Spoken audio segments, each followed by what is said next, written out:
particular defendant to inform you of how you're going to interview her eventually?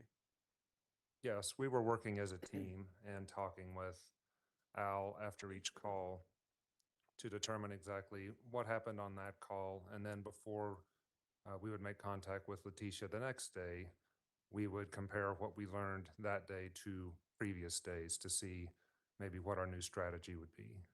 Did the strategy change like you're describing from phone call to phone call or from day to day sometimes? Yes, and even in the middle of a phone call, it might change depending upon her answers. I noticed in the, I think it was the last phone call, there was a change where you start using the word, or Al does at your direction, I think, start using the word murder as opposed to accident. That's correct. Why did that change happen? It seemed to us that Letecia was not accepting that this was an accident, even though we kept on posing that through Al. And since she was rejecting that, we encouraged Al to see what she would react to if we said, well, possibly this was a murder and possibly you were responsible. In that last call also, People's Exhibit 58, I want to ask you about third person. In your life experience, have you encountered people that have referred to themselves in a third person? At times, yes. Would that be both professionally and in just regular everyday life? Yes, most of it was outside of the FBI, actually.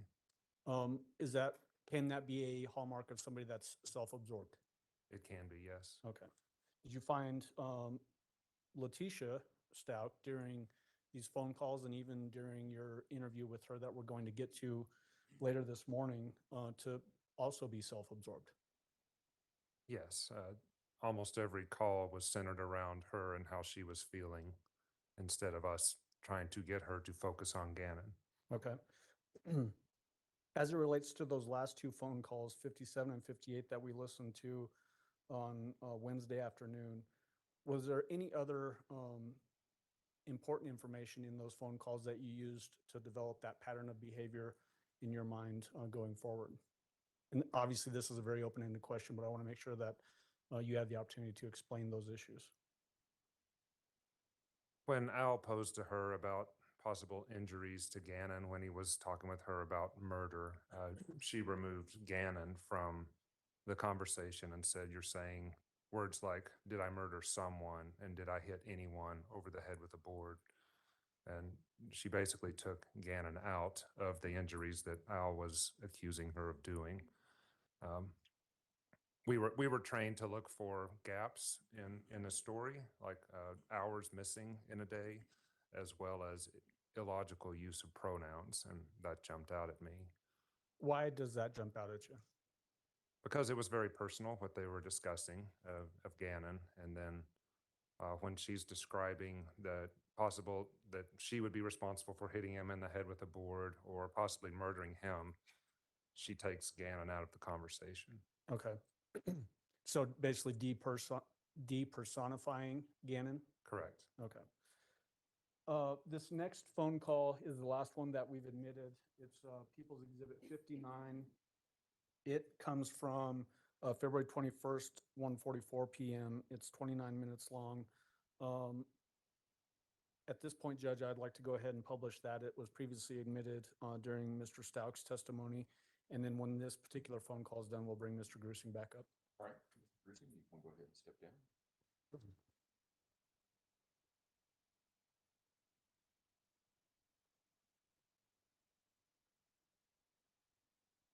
Hello? Hey, So, hey, you said there was an emergency that you need to talk about? yes, okay, because I sent you the message about stop and searching, and I said, are you ready to like work together with me? Yes, I sent that to you. Okay, so what is it? What do you mean, what is it? I'm telling you.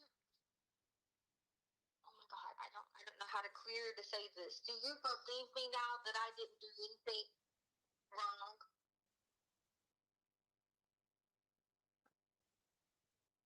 I mean, I'm just trying to get you made it seem like there was some urgent news that you had to tell me, and this is And I sent you the link you were talking about with the landfill. That was old. oh, so there wasn't really anything urgent and pressing that would help me find Gannon.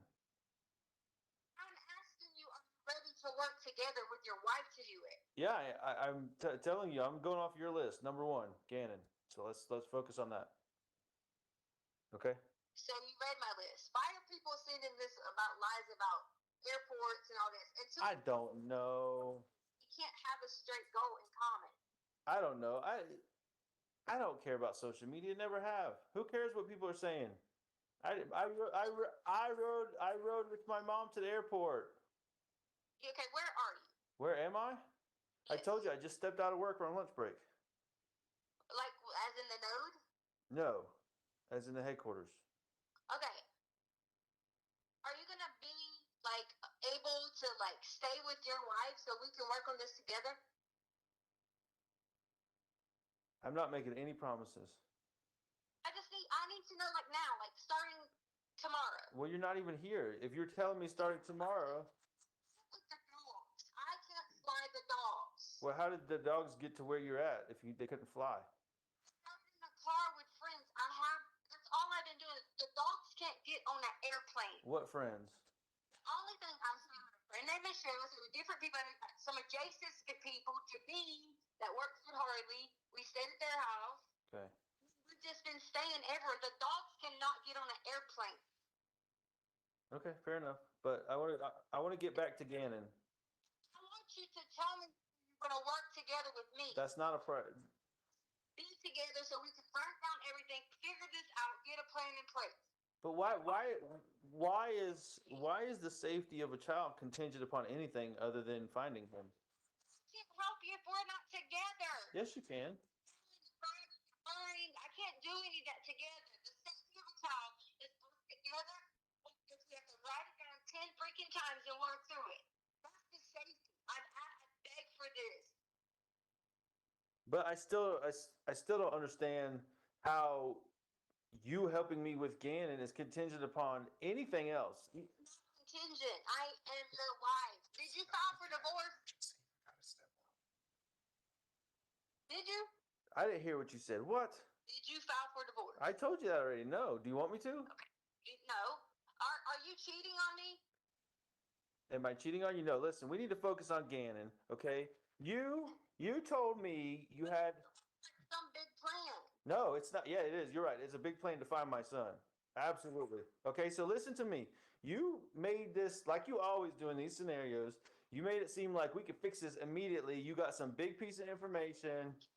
Listen. Listen to me and be open-minded in order to. And with that comes you taking my side in order for it to even be working. Because if you go against me, you fuck me, you be whatever, you try to do whatever, all these things. We can't get to what you need. Okay, so but that's what I wanted you to say because you just told me that finding Gannon is contingent upon what you getting what you want. You said if I don't buck you or don't be with you and don't sleep with you, yeah, Like that. that's what you said in essence is that if I don't give you what you want, we don't find Gannon. So listen, but hold on, listen. Together. I'm going back in now. I thought you had some emergency. Number one, okay? Are you going to do? You have to say you can talk to this what I'm saying to you. If you tell me information I need to know on Gannon, like who took Gannon or what happened to Gannon, then we talk about this other 7 parts of your list, okay? But number one is Gannon. Nothing happens for anybody in the rest of my life, period, until I get information about Gannon or find him. I thought you didn't have a car. Sounds like a car to me. I told you, do you put an old vehicle to burn from an old vehicle because I don't have a license. All right, go ahead. I'm sorry. Go ahead. All right, number one, I need you to tell me that you have confidence and believe in me, okay? Number one on the list is Gannon, so. Okay, I believe in you and have confidence in you that you'll tell me the truth.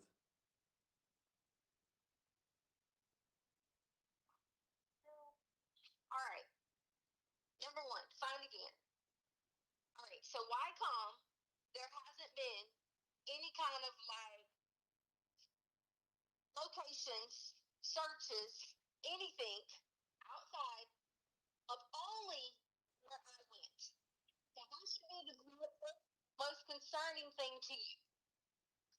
the first thing that has to be done.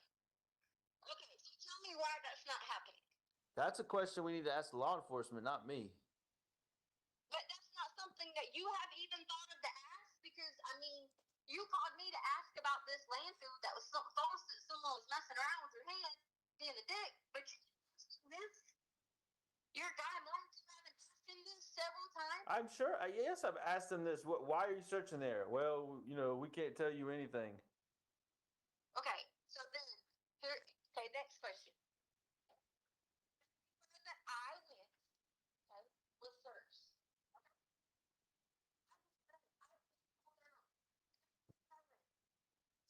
Acres upon acres upon acres when I didn't even go to those acres.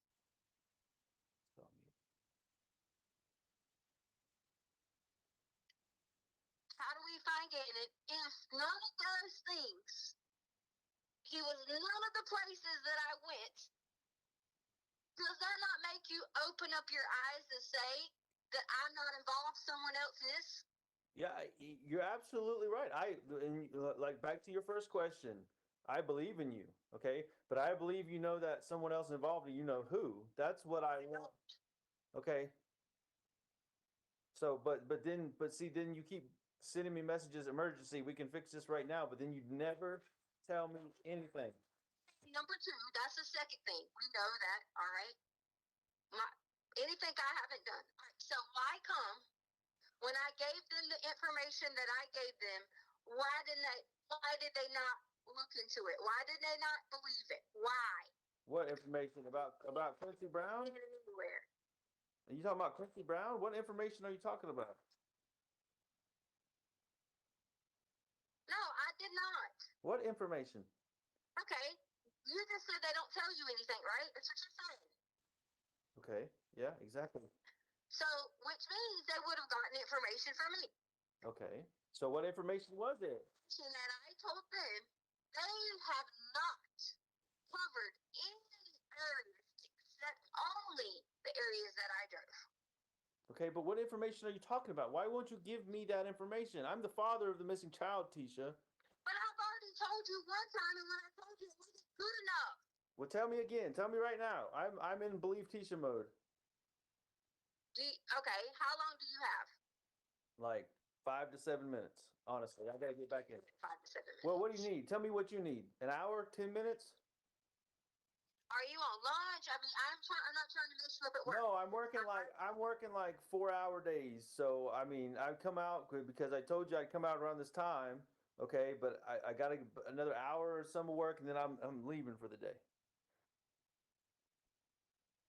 Because they're just trying, like I told you this morning, they're trying to phase me back in. So I don't want to be out here for 20, 30 minutes. Okay, so then what time can you sit down and talk with just you, not with you and all your other clan? Right now. So you got 30 minutes to give me right now. Listen, I'll make up some bullshit when I go back in there, but yeah, I'll give you 30 minutes right now. Walk me through it.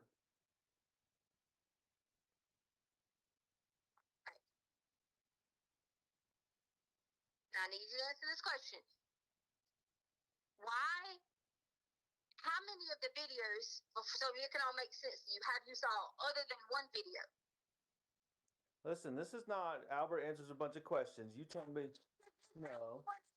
No, you tell me what I'm missing or haven't seen. That's what this is about. This is not you.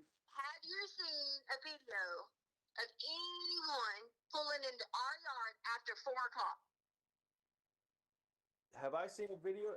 Did you see this? Have I seen any video of that? I'm not sitting here answering questions, okay? I haven't seen other than what's been released. I haven't seen what's other than been released to the public. I'm not sitting here getting questioned. You said you had a story to tell me about this. Didn't say I had a story. Okay. Helping you. Okay, well, help me. Don't. Okay, I'm listening. Did you see any other videos? I'm listening. I'm not being questioned, okay?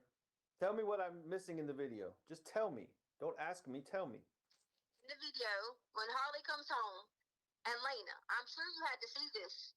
Just tell me where Harley parked her car.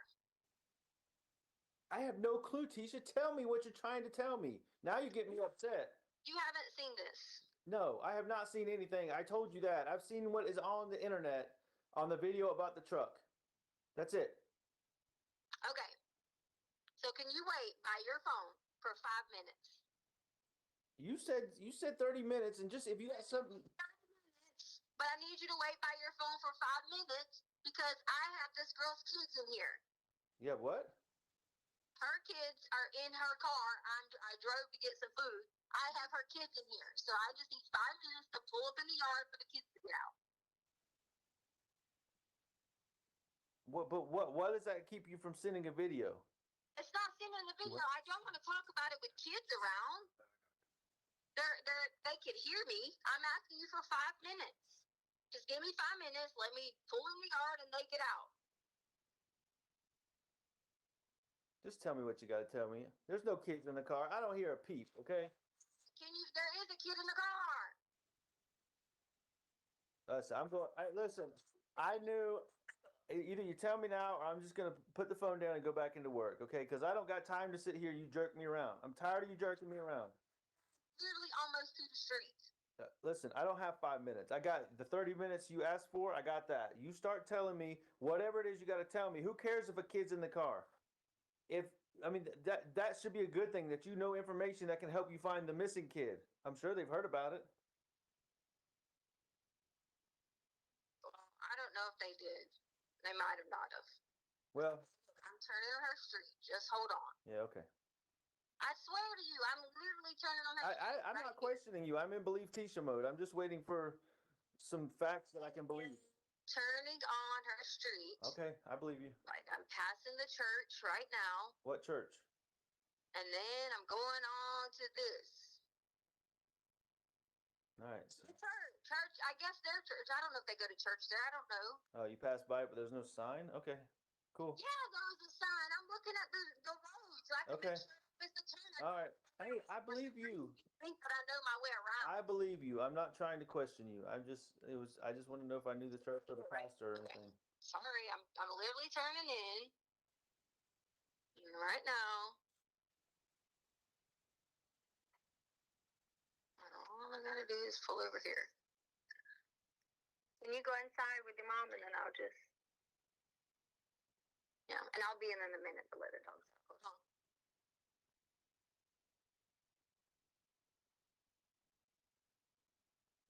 All right, give me 1 minute. So, yeah, okay.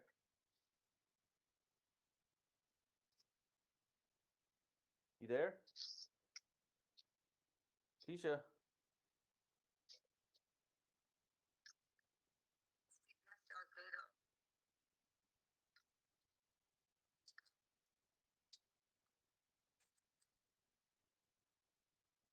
Yep, I'm here. Let's stay here.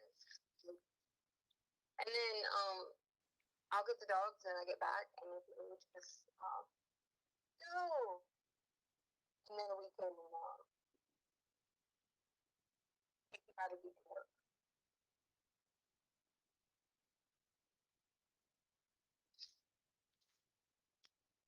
Okay. Literally opening the door, she's getting out. Make sure you do that stuff for your mom. All right. Where did you put mine at? Right there? Okay. Thank you. See you in a little bit. Sorry, her daughter is like of age. Anyway, all right. So, what all that is telling you is, I need you to believe Albert. I need you to believe that someone did take Gannon. I need you to believe that I've already given the police department the description. I've already did that. I need you to quit thinking that it's somebody just made up, because it's not. Obviously, I didn't do it. There's no way possible that I could have been hours and hours away in a certain window. I need you to help them re-look at that. I'm telling you, Gannon would have left our neighborhood. anywhere between that time frame, and it wouldn't even be surprised if it weren't like the kid in North Carolina. What certain window are you talking about? The certain window I'm talking about between 3 and anywhere that evening, because here's why. There was a lot of people out and about in the neighborhood. Everywhere. So you weren't home during that certain window? Is that what you said? Do what? You said you weren't home during that certain window, or he could have left in that certain window? I'm saying that's when it happened. So by the time I called, okay, Anna still could have been in the neighborhood. But you said when it happened. What is it, Tisha? I told you already. You haven't looked at it to see. Okay, go to the ring. See, we went out the front door. When we left, we went out the front door. Okay? When we left, I set the alarm. I went out the front door. I came back in the front door, made sure the alarm was set, went out the garage. You can see that on the ring. When I came out, I think it was like 10:07, 10:08-ish, maybe. We left out. We were in the garage. Okay. There was no more, at that time, there was no more anybody going in and out. And the dogs do not set off the motion in the house. Right. They don't. Okay? Not when they're in their crates. You're right. Yeah, not within their crates. And as sure as heck, if I'm somewhere upstairs, they're with me. They're not just roaming around doing a thing. They're following somebody that they look. Okay? When we came back, I told you 15,000 times about the car following us at Petco. The reason I left the phone at Petco, you want to know why? Why don't y'all go check the alarm on it? I set an alarm for it to go off if I hadn't came back in the time frame to call the police. I set the alarm on there, Albert. There was no intention. I had my watch on, so it was no hiding where I was going or whatever. But wait. So you set an alarm to call the police? Why? No, not because someone was following us. From the house or from Petco? From the house Okay. to Petco. Okay. Then from Petco, that's why I kept walking to the door to look, because Gannon was laying down. He was playing the switch, so I knew that they knew nobody was in the car. That's what they thought. Maybe I was being over suspicious. Well, so help me out here, because I'm in believe teacher mode. So okay, just so you know that. But somebody's following you from the house, and you leave Gannon in the truck. They never knew anybody was in the truck. But if they followed you from the house, didn't they see y'all get into the truck? I was not like from the house as in our house, like as in not the area that. All right. Well, okay. All right. Help me be in believe teacher mode. Okay. All right. Don't start spinning. Just tell me. I'm not spinning. Okay. All right. I'm trying to. You go through the whole entire thing. Okay. I'll go ahead. Go ahead. Okay? So I sit there. I was playing with these period pad things because apparently dogs have periods. Okay? So I'm holding the thing, and I sat there and I said alarm, just for the alarm to go off. Like, whatever. That was for the alarm to go off. Maybe I was being too superstitious. I just was being whatever. I don't know. Okay? Sorry. And now you're yawning? Listen, I don't sleep good at night. I haven't for years. You know that. So go ahead.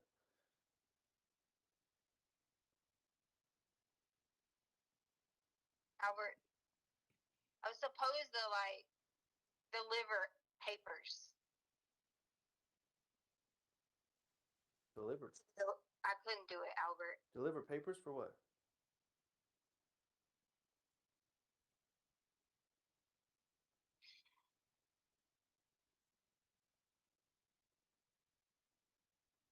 Tisha?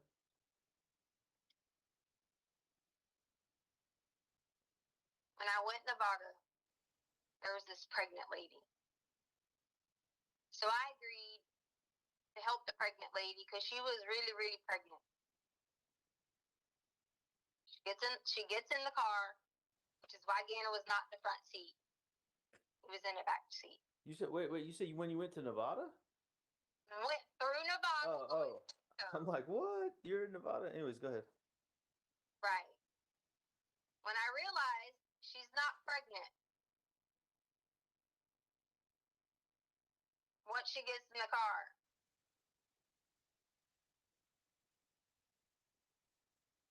Was this the same lady that was following you? I don't know if Oh. they were following us. I just know there was a car following us. When I get off, I turn where Harley gets the eyelashes done because I thought I would lose them. Then I saw a pregnant lady. She looked legit like 8 months pregnant. What kind of car was following you? Because maybe they. He told you this 15 times. Oh, okay. It was a blue something, like a blue little car, like a Cooper or something like this. Okay. So like a blue, not red, right? Just a blue one. No, it was the red earlier in the day was nothing. It's already been checked out. Okay. All right. Reason I know that one's been checked out because I had somebody in Lorson Ranch do it. All right. I was just making sure. I make sure I keep these cars straight. So it was the blue one, not the red one. See, I'm No, don't get upset. Don't get upset. I'm just trying to get it straight. I'm not picking holes in your story. I'm just making sure we're on the blue car. Okay. So now back to the pregnant lady that gets in the front seat. So the pregnant lady gets in the front seat, but she's not really pregnant. I don't know that she's not really pregnant, but she says she just needs a ride. I felt bad. She looked really, really pregnant, like 8 months. I said, I'm just listening. You know what? I'm not going to help if you're going to do this to me. Listening and believing? I really came in this to be honest with you. Okay, and I'm just listening. No, you aren't. You're being a dick by saying, That's being a dick to me. I don't know why you're saying that, but does the pregnant lady know what happened to G? Does she know where Gannon went? Can I finish? Yeah, absolutely. She wasn't really pregnant. She had about, I don't even know how much money inside of this thing that makes her look pregnant.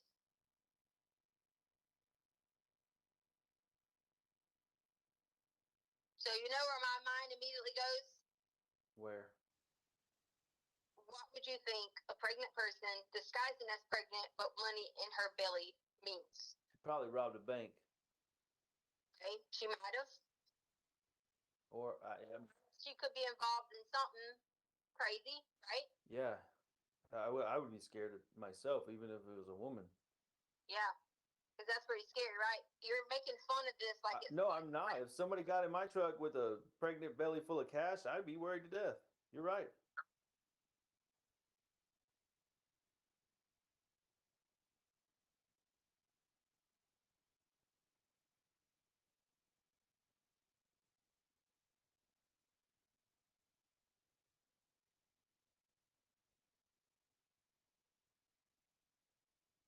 I don't know.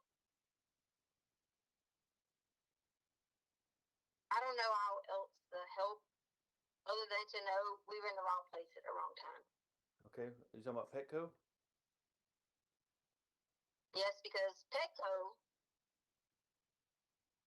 I just was supposed to walk in Petco, look around, be normal,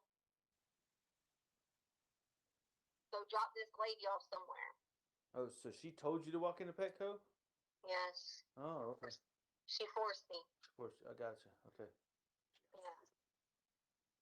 Did she have a weapon, like a gun or a knife or something to threaten you, or what? How do you think someone would force you? You're sensitive. No, you're a tough girl, so I'm just gonna take a lot. That's what I'm trying to say. If somebody, It's a girl. yeah. I don't think you'd be scared easy by somebody like that. So that's just what I'm saying. You probably start swinging unless she had a gun or a knife or something. This is a joke to you. No, I'm serious. I'm trying to. You finally are getting like legit, and it's a joke to you. I'm sorry you think that, but go ahead. I'm not. Forget it, man. You're not wanting to stand by my side. You don't want to help. I'm right here standing by your side, listening to the truth. Okay, I'm in believe teacher mode, like I told you. Yeah, and then what you're gonna do? Tell me I'm telling a lie and hang up? Are you telling a lie? No, that's what you're going to do. You're not going to believe it. I told you it was beyond your wildest imagination to know he was in the wrong place at the wrong time. He was in the wrong place, or y'all were in the wrong place? Okay, we was in the wrong place. Okay, all right.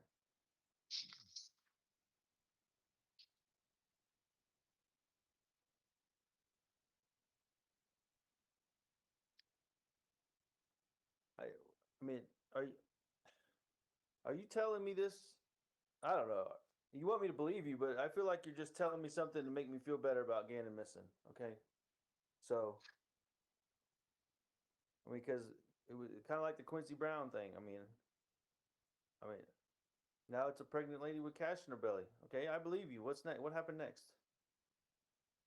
Now you're making silly. No, I'm trying to make sense of all of it. Okay, you want me to believe you? I'm giving you the benefit of the doubt. Tell me the rest of the story. Albert, to sum it up, it's just being caught up in the wrong place at the wrong time with people who are money laundering, wanting me or whoever they can get to deliver paper to these Mexican restaurants, and you're supposed to get packages back from them. And I wouldn't do it. So that's why we were on County Line Road, because I was scared to death. I left.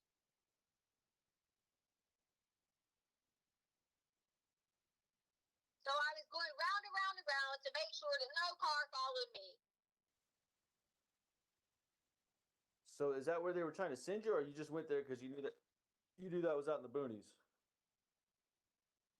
No, because 25, I got on Interstate 25 and it was backed up. Oh, so you did like we did that one time and took a detour. With nothing to do with whatever. They've already searched the entire area. I'm innocent.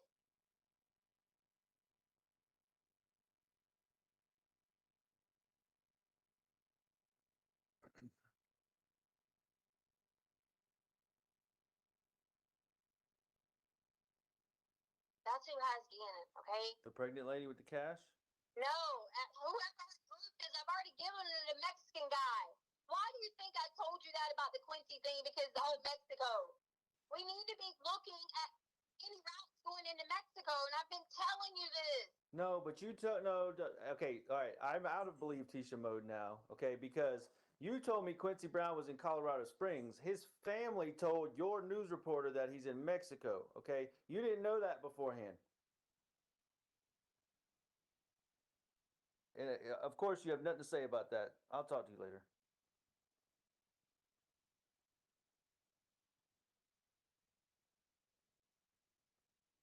Mr. Grusing, if you would, I assume that's who you want, right? Yes. Mr. Grusing, if you would resume your seat in the witness stand, and remind you, sir, that you're still under oath. Mr. Allen? Thank you, Art. Mr. Grusing, we talked about just prior to you, us actually listening to that last phone call about Letecia being very focused on herself as opposed to finding Gannon. Did there seem to be a focus on, from her standpoint, on making sure she was going to stay with Al? Yes. What's the significance of that in your mind as an investigator? She wanted finding Gannon to be contingent upon Al coming back into the marriage with her. Was it fairly consistent that she would precondition giving information on Mr. Stauch promising to stay with her? Yes. Did that help with your building pattern of behavior preparing for her interview? It did. Does that also give her a way to calculate the flow of information that law enforcement got? She was, yes. In what way? Well, and Al was doing a good job of deflecting questions. She was probing for what he knew, what he had seen. And as Al and our team knew from now, whatever facts we would give her would shift her story to meet those. Along those lines, was it clear based on these phone calls that she was very closely following the advancement of the investigation? Yes. And would she appear to, from your perspective, use the information that she would get from following the investigation and then explain away things that might be found in different areas? She would. And because it was only her and Gannon together, it's only her story that mattered. Uh, Did that appear to be an effort to manipulate the investigation? Yes, Is that a calculated move on her part? it was.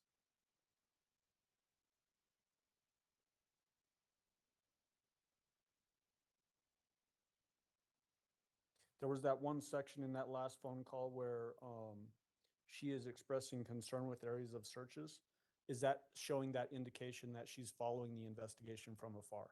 Yes, you're right. Was she still at this particular point trying to imply that she was in the Colorado Springs area? Yes. Did you know specifically where she was at this particular time? Yes, we knew she was in South Carolina.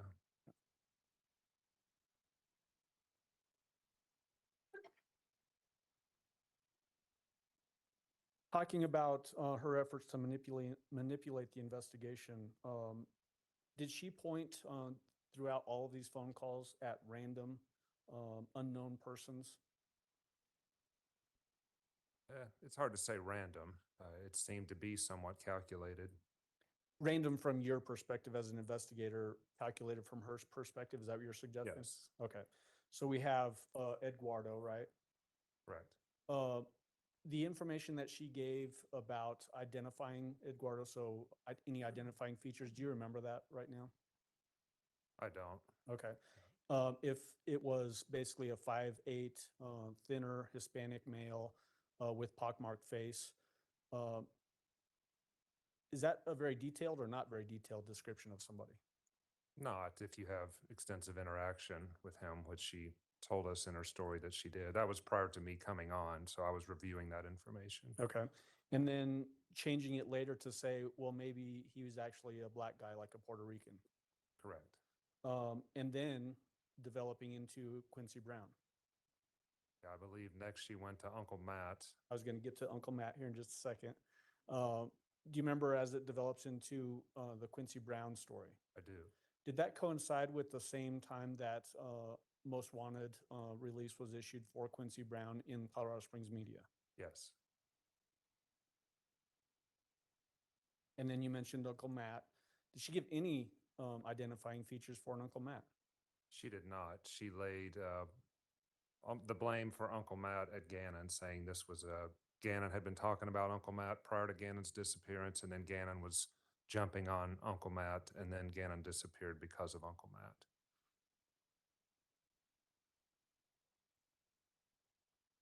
There's that one portion of time where she's at least relaying the idea that she's driving in a car with some other kid in this last phone call that we just listened to. Yes. Could you hear any noises from that side of the phone call that indicated a kid was in the car? We could not.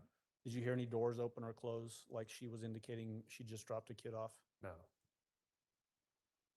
There's also reference by her about driving past a church. You remember that portion? Yes. And Al actually presses her and says, what's the name of the church? Correct. I didn't hear, did she give a name of that church? Couldn't hear her give a name. At least I didn't.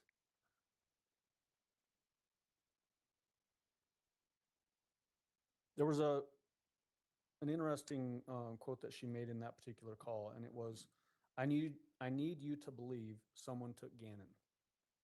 What's the significance of that type of a statement from the defendant? Well, she was, again, the last one with him, and she's now tried 4 or 5 someones, and now she's not giving us an identification of this pregnant lady.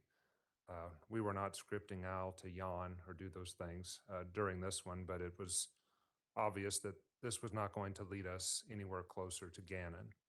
So with her not giving us a name or anything to follow up on, we were fine with Al just reacting naturally to this new story. Okay.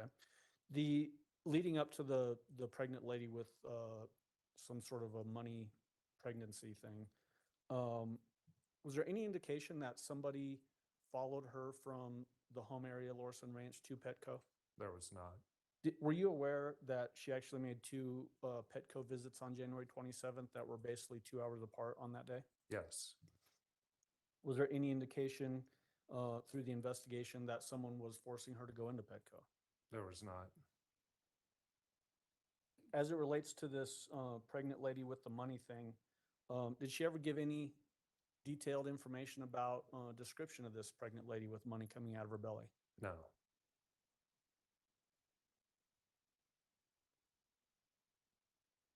She mentioned money laundering in Mexican restaurants. Curious your thoughts on that angle of it, that there's a description of Eduardo being a slim Hispanic guy. Then she changes it to a black guy or a Mexican guy, and now we're back to Mexican money laundering clans. Thoughts on that from your perspective as an investigator? She goes back and forth whether it's someone involved in the criminal element must be responsible for someone like this, or Gannon is responsible for through accidents. So she's ascribing criminal behavior to most of these people that would have inflicted injuries on him or taken him. Okay. And as it relates to blaming others, does she consistently almost try to shift blame onto Gannon? She does. In what ways? It's accidental. She did it at the very first by saying he just left, ran away. But then throughout, she will say that he was involved in an accident, or he stepped on something, or he hit his head, or he busted his lip, those sorts of injuries that he's causing to himself. As it relates to those descriptions of various injuries, does that also include the bleeding from the rectum? Yes. Okay. In those descriptions, was she also giving information that only somebody with knowledge of those injuries would have, the actual injuries that Gannon suffered? Correct. Was that significant to you at all? It was, and I believe it was on the 13th, the very first phone call we had. It's the first time that she mentioned Quincy Brown, or the most egregious injuries she ascribed to him, and that was the bleeding from the head, the hands, and the knees, and then blood pouring from his face. So she was describing, things, and as we were going, we were trying to how can we use that to help find Gannon? But then she would shift later and say, whether it was the burns or the face, that those injuries were not as significant. So we were just back and forth. But throughout, if you look at the whole picture of these 10, 12 calls, she was describing a significant amount of injuries to him.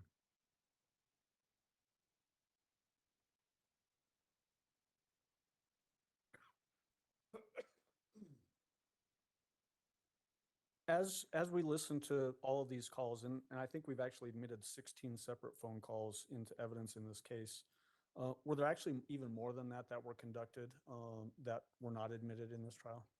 Yes, I believe so.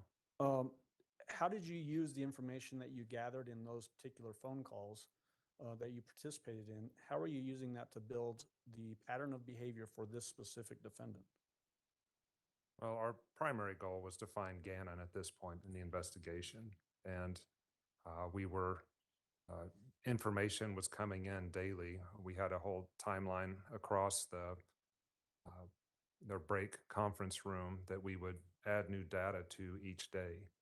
So even with the story about the pregnant lady and the blue car and whatever else we're trying to compare, it will something new give us a clue to where Gannon is. And then secondly, we're looking at building a case against Letecia and working towards an arrest and an interview. Okay. So let's jump into that. When was the defendant ultimately arrested?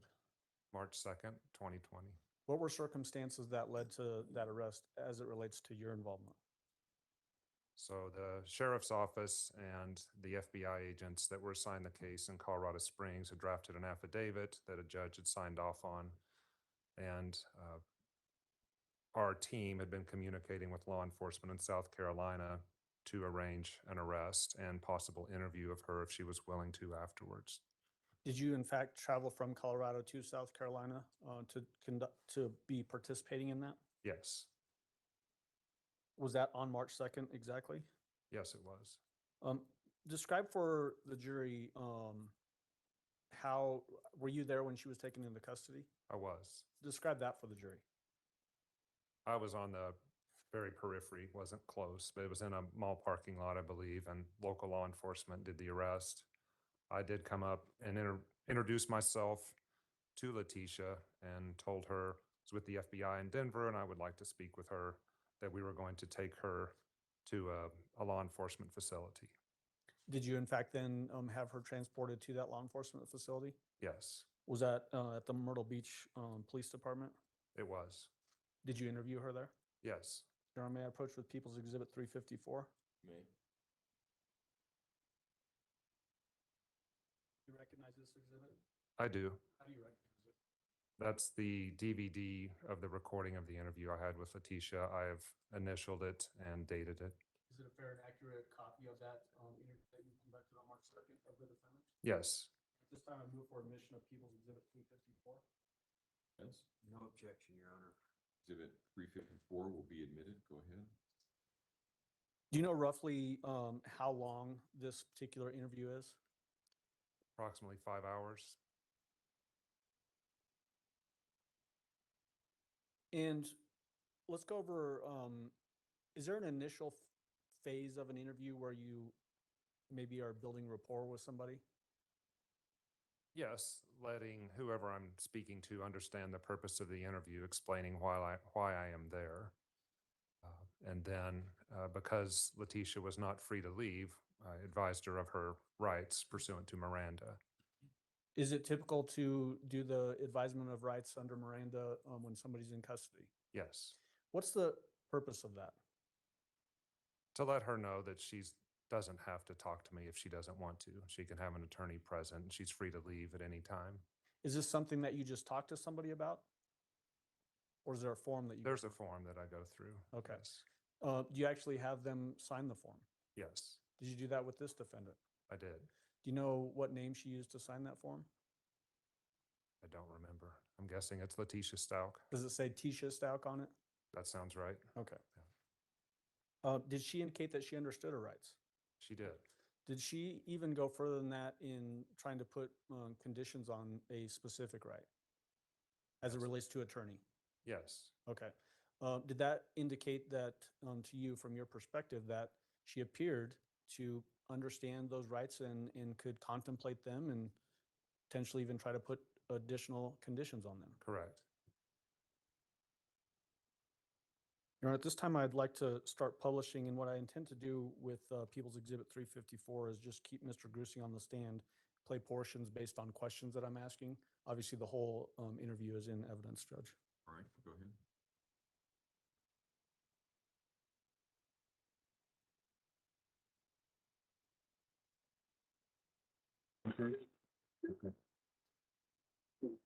Yeah, you're, yeah.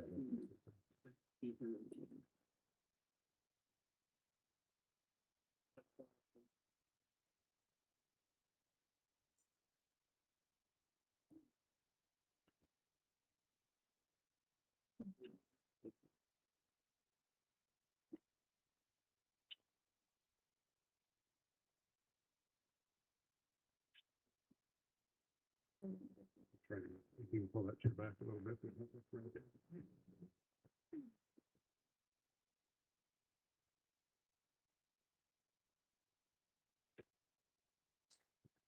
We are going to record this. And Judge, I'm wondering if we can check with the jurors to see, this one's a little quieter than the other recorded phone calls, if they can hear this okay. The other thing is, it sounds as though your plan is to play part of this and then stop it and ask questions during part of it. That's right. Yeah, okay? I'll do this throughout, Judge. Okay, I think for the purposes of the record to remain clear, you just need to identify the timestamp where you're stopping. Yeah, I will. Yep. About as loud as I can make it. Okay, let's see. Protection. Can you all hear it okay? So Letecia and John Grusing with the FBI met you in the mall parking lot. Do you know why you're here? Did they inform you, the officers, of why you're under arrest? I'm under arrest Yes, for what? for Gannon stops. A warrant was issued out of Colorado. Okay, but no, someone could have just called me. A big thing, I would have. Yeah, and apologize for that. Because of the nature of the warrant, it being a murder warrant, there's, and that's what I'd like to talk with you about today. That's why we're not having a cast of thousands here and whatever, is we would like to get to the bottom of what happened there. I know that a lot of things have gone on with your life, a little bit of how this turns out. Okay, but because you were arrested, you're not free to leave. I need you to sign an advice of rights before we can talk. Well, I mean, so I'm getting charged with what now? So you were charged in, a judge in Colorado Springs signed off. So the way this case worked Mhm. was El Paso County got the original case. They didn't have enough manpower to work it. Okay. So they called the FBI. Right. Part of for the FBI, an extension of the profiling unit, and I came in and assisted. And I've been helping for about the last 3 weeks. Okay. So our evidence response team, you've probably seen that on the news, we've been doing some searches, et cetera. And then other FBI agents have been writing warrants. So a lot of warrants have been written. We've gone through the court. El Paso Sheriff's Office and FBI have worked together. Okay.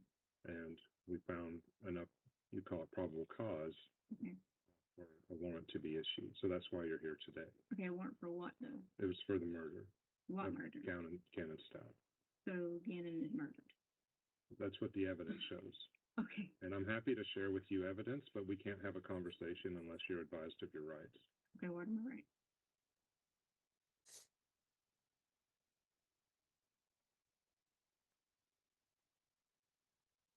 So this is an advice of rights form.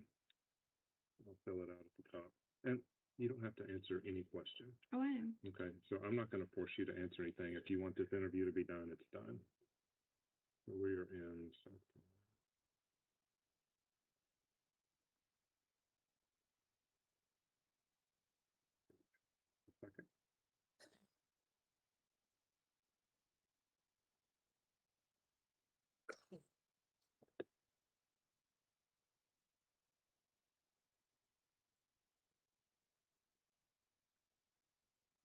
So I'd like you to initial these as we go through them.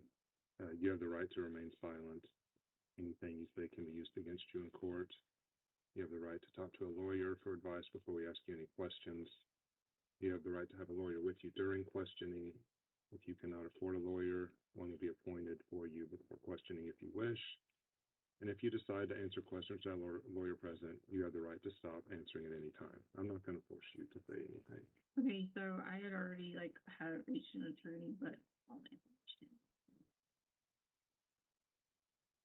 So it's up to you. I'm not going to force you to say I anything. mean, If you don't I want to, can talk to you, but I mean, the last time I asked for an attorney talking to them, I wasn't allowed that after I asked. that's not how this is going to go. This would be And I a believe you have more conversation. integrity being FBI that you would do that. I've got a family to protect, Okay, so I'm not so going to violate any You don't laws. mind doing that at all. If But you- at any point, I would like to call my attorney if Yes, I feel ma'am. like, is that okay? That is okay. Okay, so can I write that in somewhere or? Well, that's this one right here. If you decide to answer any questions without a lawyer present, you have the right to stop at any Okay. time. So. And if you need food, water, whatever else, I don't. this is not, we're not going to have people with guns standing outside trying to I don't. intimidate you. I want this to be your statements in Okay. our conversation.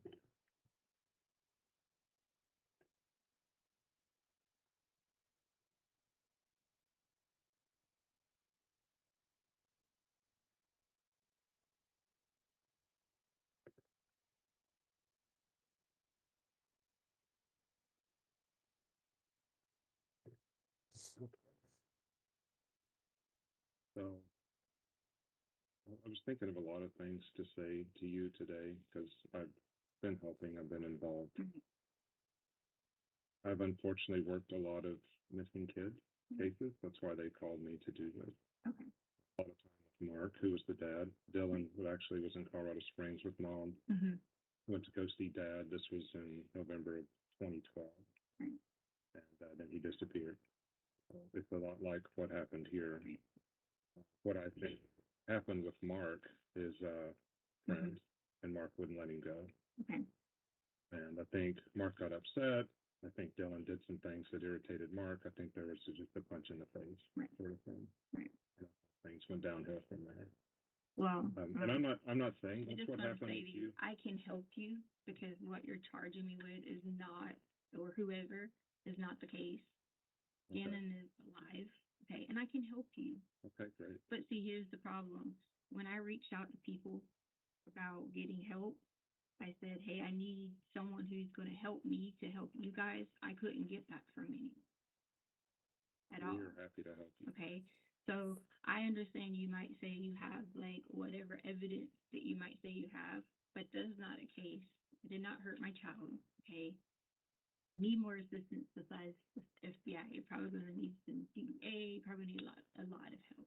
I'm happy to get whatever help. Okay. How do you know? But he's I alive can't if he's- help you unless people are willing to help me, and I did offer every opportunity to sit down and talk with not only my husband, but with Landon to try to come up with the best plan to do it. I really did. And I've been begging every single day, please, please, please don't say this. Okay. You, I know you're expert in your field, okay? I know you may say you have whatever evidence you have, but it's just not true, okay? Not. It's not true that Gannon's dead. I'm not gonna sit here and say 100%. I can tell you that there's really things that wouldn't have occurred that I can help you guys with to know that. And it leads back to some things, just being in the wrong place at the wrong time. That's the truth. Okay. That is the very truth. And every day that went by, I had to do nothing but not only protect myself, but protect my family in this, protect other people in this. And that's just what it's been. So I think our biggest problem is what happened at the house then. At the house? Yes. Well, there's nothing that would have happened at the house that has anything to do with what I'm talking about at all. That has nothing to do with anything. Because you guys have like clearly put out this information about Gannon not coming home and then this and that and the other. And I get, like I said, you're expert. People with forensics are experts. But it's just not the truth. It's not the truth. And until I know that I gotta get help from some people other than someone just having me in a room. You've got to get help to do that. I gotta get help to give everyone what they need because I'm gonna need my mom protected. Okay, I'm gonna need my brother and sister protected. And most importantly, I'm gonna need Harley protected. And on that same note, I'm also gonna need other people in Colorado protected. And see, people say FBI can offer that protection. We can. How? If it involves does an it 11-year-old, mean- if it involves finding an 11-year-old, then we can. And it means that we can have new identities. It does. Yeah. I've had to do that before. We call it an informant, but we can do it for. We can How do do it I know for the that general people? public. Who else would you trust? I don't know, like, sir, I don't know. There's nothing that happened at any house, nothing that happened at any house that would have hurt, harmed, murdered, done anything to anyone. Okay, wrong place, wrong time. You were in the wrong place, or Gannon was? I was. What about Gannon? We all were in the wrong place. Even my family was in the wrong place at the wrong time. Even Lena, even Harley. Okay, all of us in the wrong place at the wrong time. And I So- swear to you on that. So But I gotta get just like help. you have trust issues, let me tell you where I am. So Okay. when with the FBI, when a child goes missing, if they're underage, Right. then we can get involved, and it can be even a kidnapping. So if Gannon is moved from one point to another without his, will, then it's a child kidnapping. Right. And so that's what we're working with as. And with me as a federal employee, Mhm. with me working a federal case, because right now it's filed with the district attorney, Right. but the U.S. attorney could file it as well. Okay. Does that make sense? What do you mean? The U.S. Gonna get- attorney is the federal Okay. prosecutors. Gotcha. Right now, it's on the state. When you're talking to me, we are recording this for your integrity in mind. Right.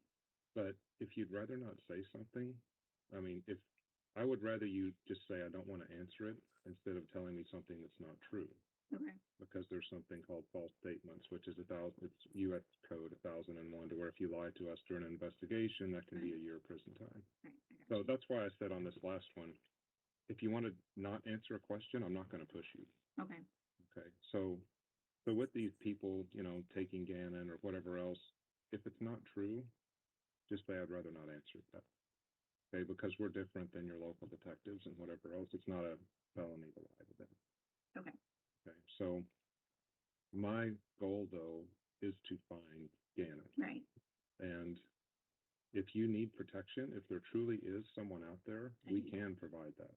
That's not me. Like, Happen though, I will need you to explain what happened from that night, which night? the night that he disappeared. So I've stopped it at 12 minutes, Judge. Just as a pause. In the beginning portion of that, Mr. Grusing, when you're advising her that she's been charged with murder, it appears that she acts like she's confused. What was your impression of that? Yeah, so eventually she asked me, so Gannon's been murdered, but yeah, she appeared to be confused as to why she was there and what investigation might have been going on at the time. She makes a statement, you could have just called me. Yes, Was that basically indicating that could have just called her and she would have come in and talked? yeah, and that's something I've heard multiple times over my career of why didn't you just call me instead of I have to be arrested for this? Were you aware that very early on in this investigation, she was resisting calls from Detective Bethel to come in and give an interview? I was.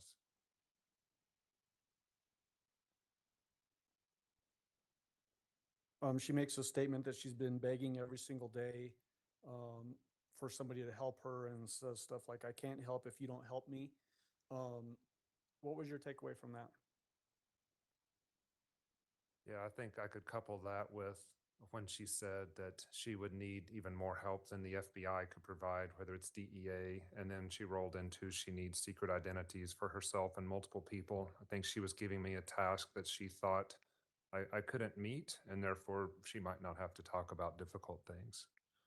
Is the FBI equipped to do those things for witnesses that need protection?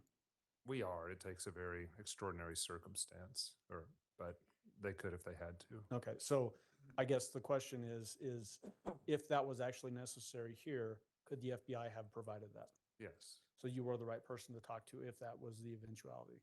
I could get the right person for her. Okay. You're not omnipotent. No. I want to jump into the next section. Did you have a chance to talk with her about the calls that we'd gone over, those consensual recorded calls? Yes. I'm going to jump to 12 minutes and 30 seconds, Judge. I can find my mouse on the screen. There it is.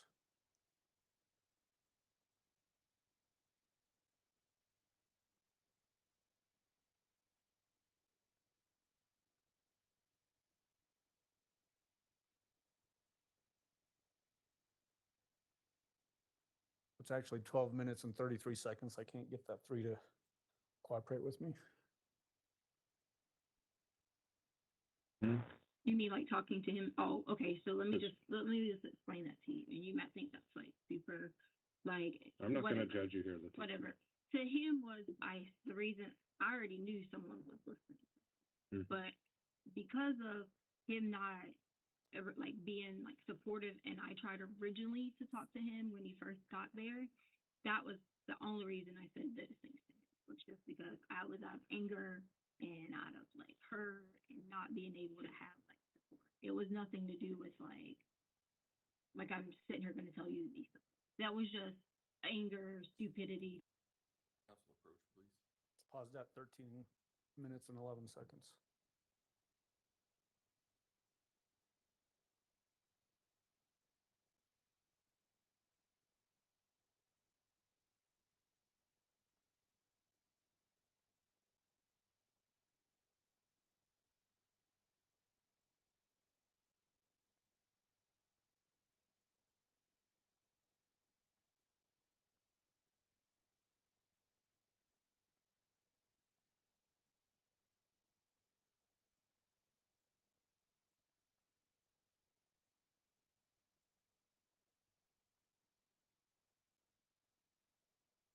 Picking back up from where we left off, it's at 13 minutes and 11 seconds and playing again from there. And I already knew, like, I even, if you heard it, you heard me say a lot of times, I know people are listening because I know the same time that someone called, every time I could hear people. Right. I knew that.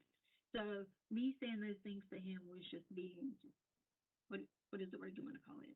Selfish or facetious, or whatever you want to call it, just because that was, I was hurt by him not wanting to work together to figure this out, because I did have like originally initial different thoughts on certain things, and that was me trying to like basically read him and try to figure the situations out. So I understand that you may have heard those or whatever you may have heard, and that's okay because that totally was not it. That was not me trying to be. Right. That was just being stupid to him. So I have a question.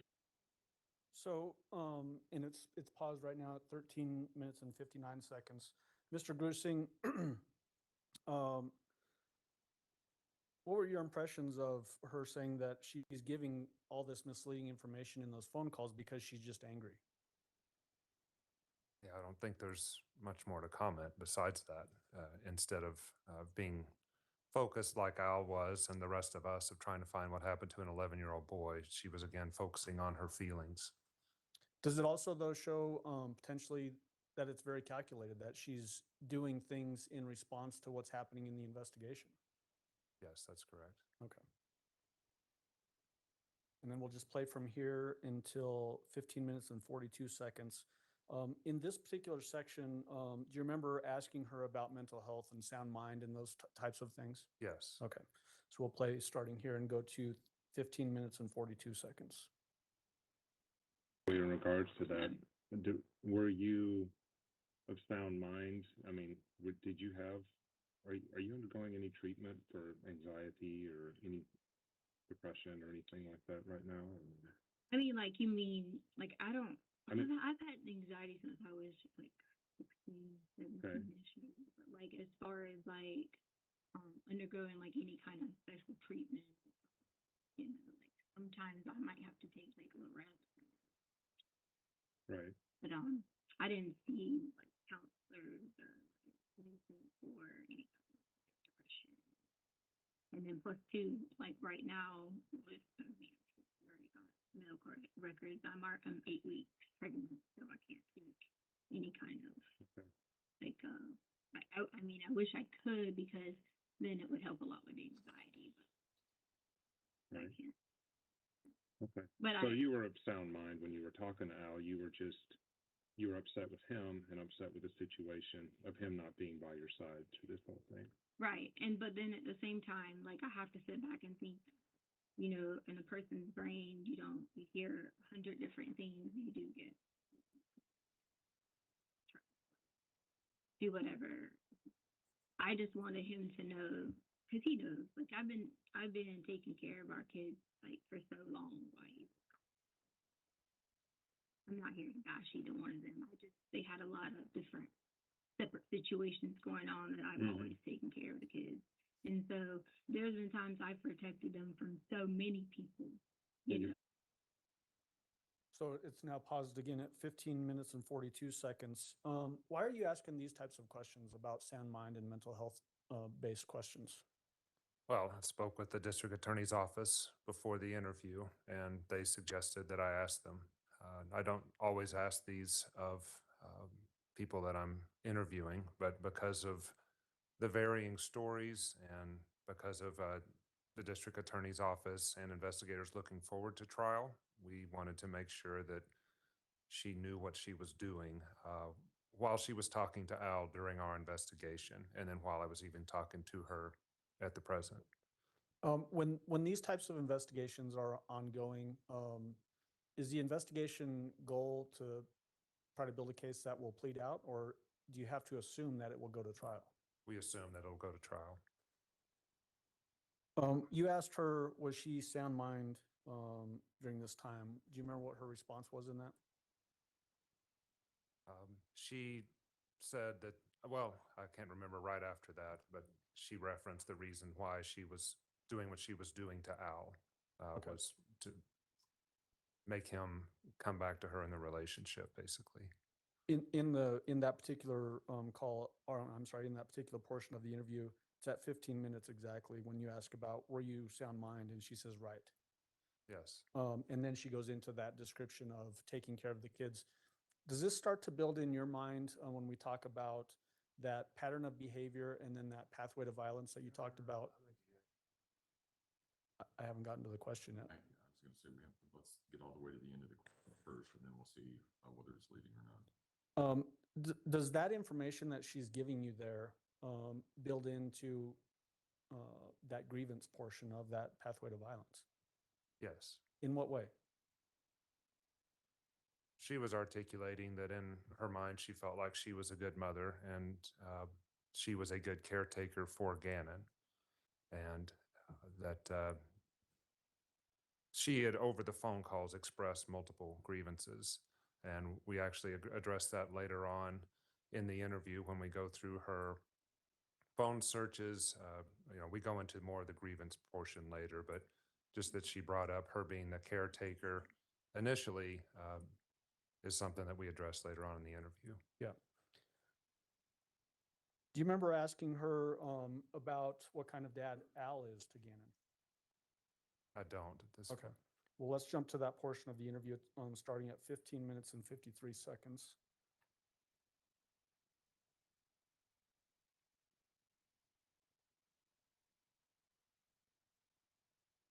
I'm actually going to jump to 15 minutes and 49 seconds, and we'll play it to 17 minutes and 10 seconds. Like I've had to step in and protect them a lot, so many times.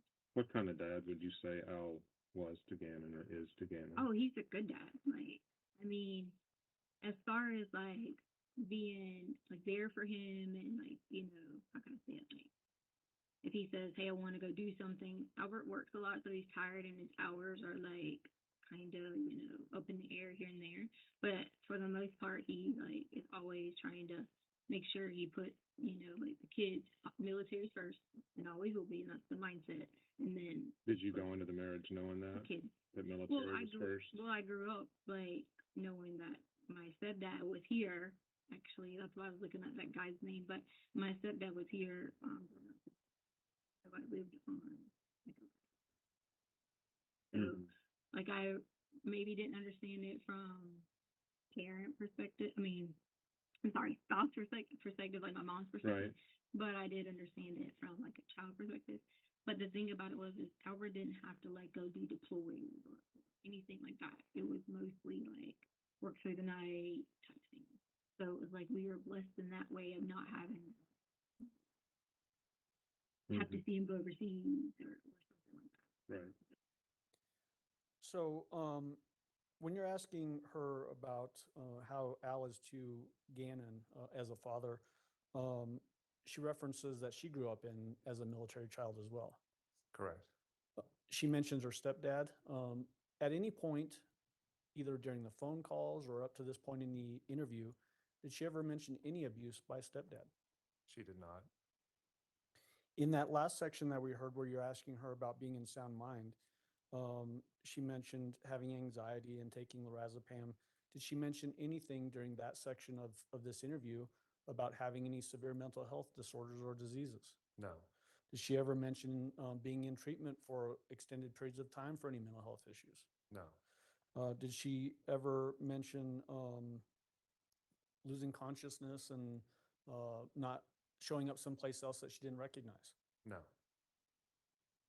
Did you go over family history with her during this interview? Yes. So let's watch that next, and it's essentially 17 minutes and 12 seconds to 21 minutes and 20 seconds. And you guys have been married 6 years, 5 years? 5 years. 5 years. And you came to the marriage with Harley, Right. and then Elena's the youngest. Right. Okay. And then we had like maybe I think 4 or 5 went to like kind of midterm miscarriages because we always try to like have kids, and I don't know, like something must have happened. Like when I get to a certain point, would have been more kids. Right.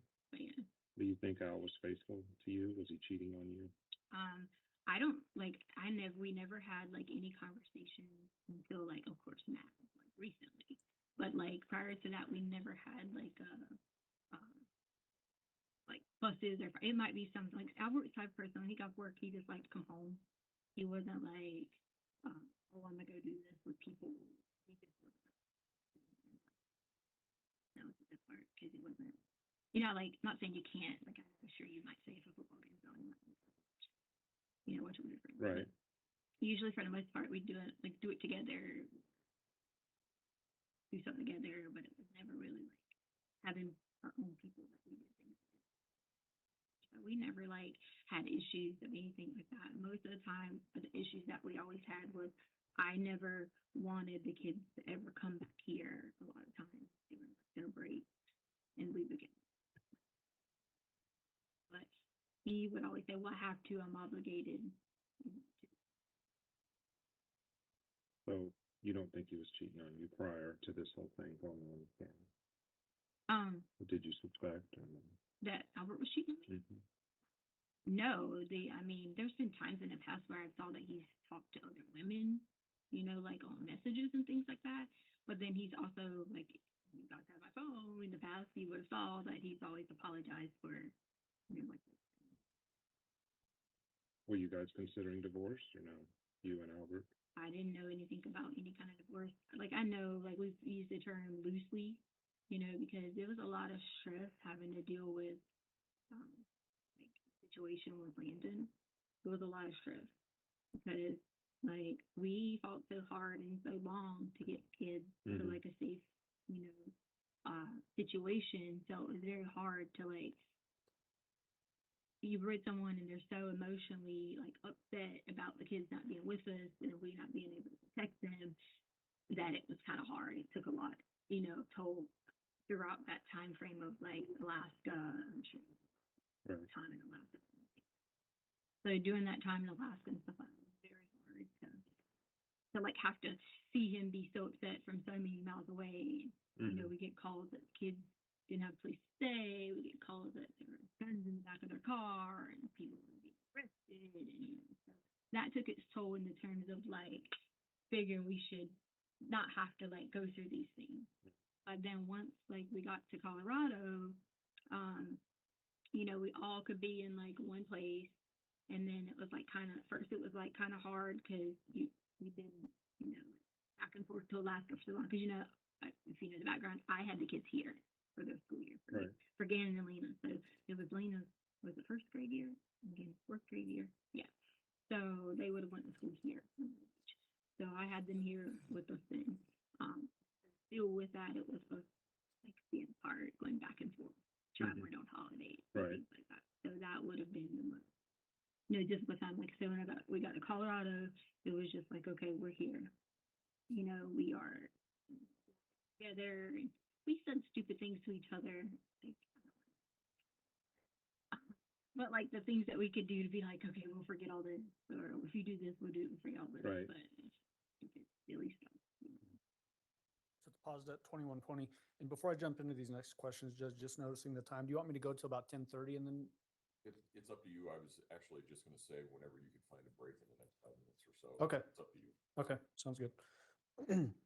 This particular section, Mr. Grusing, was she able to recount details over this 5-year period that her and Mr. Stauch had been together? Yes. Did she indicate any trouble on remembering these details? No. Did she also even give you recounting silly arguments that they would have, that kind of thing? Yes, she did. Did that indicate to you that she appeared to be able to recall things fairly easily? Yes.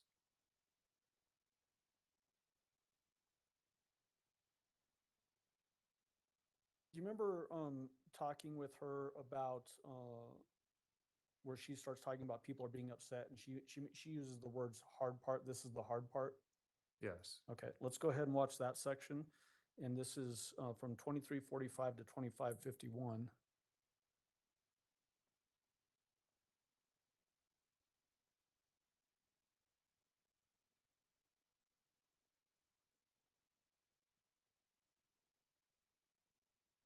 I'm actually going to start at 23:35 and then we'll go to 25:51.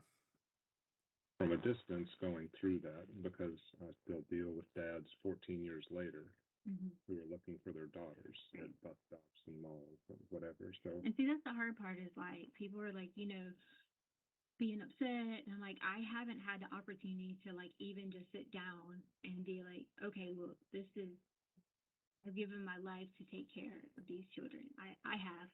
They shouldn't have.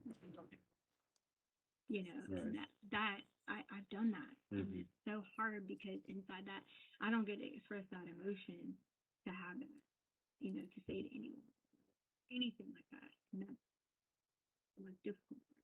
Yeah. Because I've had to just be like, how can I make the situation back, let's be honest. I'm John, by the way. John. Yeah. I mean, like Albert was talking about, and again, whether you make mistakes or not. I mean, literally, woke up on Christmas. I always make it about the kids on Christmas because they don't get to spend Christmas with them. So, like, if they went home for the holidays, they might leave, go get out. We might not see them until, January. So, I always spent my time trying to make sure every time, I didn't believe in certain holidays, I didn't believe in Halloween, but to make sure every holiday was like revolved around the situation. So, if you look at the situation, I went, we have every house and cars and we have whatever. So I worked my entire life in education. Mhm. So to me, it's like everything I work so hard for, everything I work, whether it's 16 years in the military or, service and things like that, no matter how much we had did on that, it took us everything to get to Right. and that was where we were at in our safe spot. So for a person who can, take care of everyone and do everything for everyone, and then just cannot do it for a split second, that's the hardest part. Mhm. Knowing that this is an image getting fed on me, all these horrible things, all these things that are just not true. Well, that's what we'd like to get to today. And that's And so, Mr. Grusing, where she's talking about, I've given my life to take care of these kids, is this building more on that grievance portion that we talked about earlier? Yes, I was asking her about, I was talking to her about when kids go missing, how hard it is on parents, families, society, et cetera. And then she, talked about herself again, and then what she tried to do to be a mom. And yeah, I would see that as, and then she went from there to holidays, so she wasn't going where I would like her to go to see the gravity of us looking for an 11-year-old child. Is that another indication of trying to distract away from the main focus of what this investigation was about? Yes. Judge, this might be a good time. The next section is about 13 minutes long. All right, ladies and gentlemen, we will take a morning break. If I can have everyone back in the jury room at, say, 10:45, we should be able to start on time at that point. Again, don't discuss the case among yourselves. Don't discuss the case with anyone else. Don't do your own investigation about any aspect of the case. With that, we'll see you all back at 10:45. All rise for the jury, please.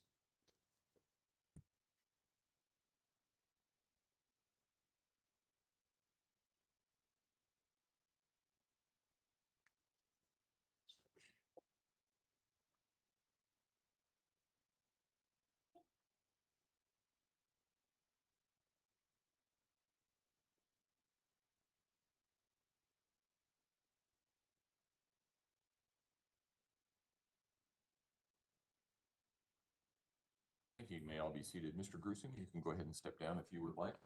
I just want to alert council, I think this afternoon, at some time, we can either do it before we start the afternoon session or towards the end of the day. I would like to go through, because I think we're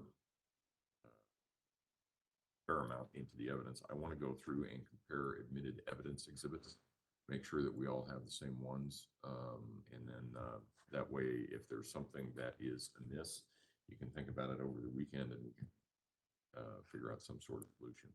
But with that, we'll see everybody at 10:45. Okay, thanks. All rise.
CR 1358, People versus Letecia Stauch.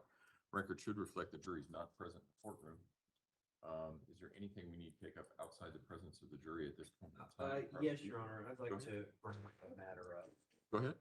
with respect to the agent time now. Agent Grusing. Yes, Okay. but he's testified that he's essentially an FBI profiler. That, he's got a lot of experience with that. He's been an agent for a long time. He's mentioned lots of cases. He compares a very experienced FBI profiler. Your Honor, under People v. Stewart,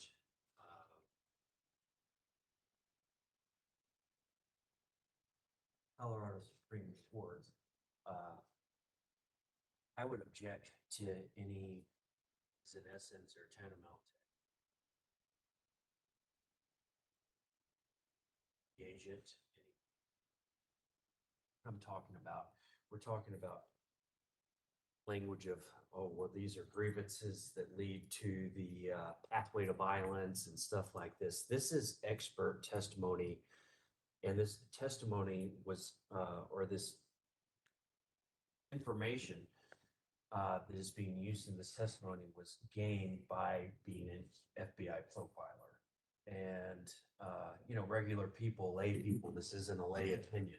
They don't go around talking about pathways to violence in this grievance language that leads to pathways to violence. This is information and testimony that comes from and is directly from being a longtime FBI profiler.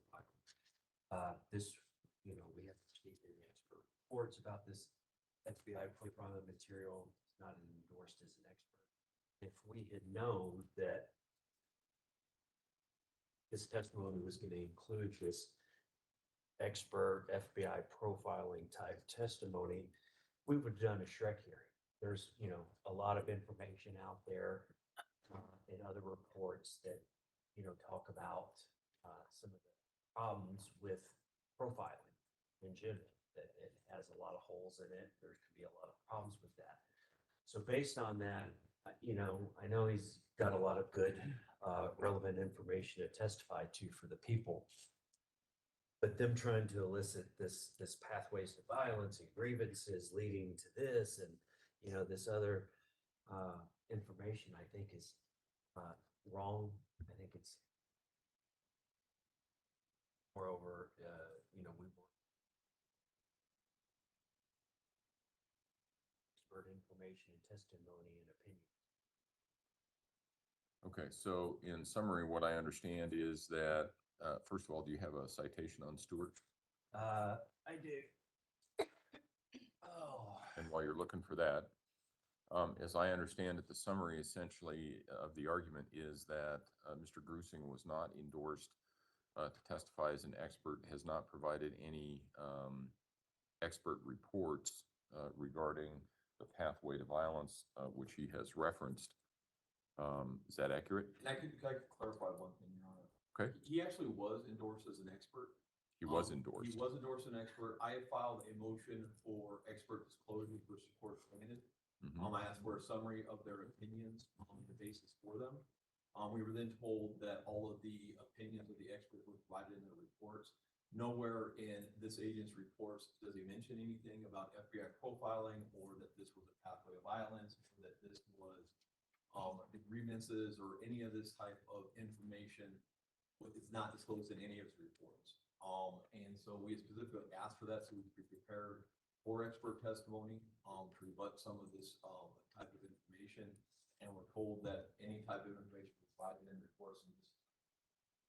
Okay, so now I understand that he was endorsed as an expert. Yes. I'm But sorry, Your Honor, I the- misspoke. But this information was not provided in his expert report. We didn't get an expert report.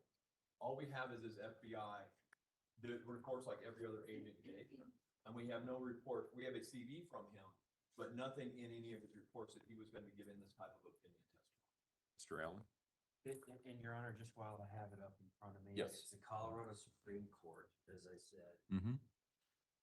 And 55 P third 107. Thank you. Mr. Allen? So Judge, he was endorsed as an expert, obviously didn't move to have him qualified as an expert. In discovery, we released his CV, which starts on page 45-0168. It's a 24-page CV, which might be the longest CV that I've released in discovery, but it's got extensive information about his background in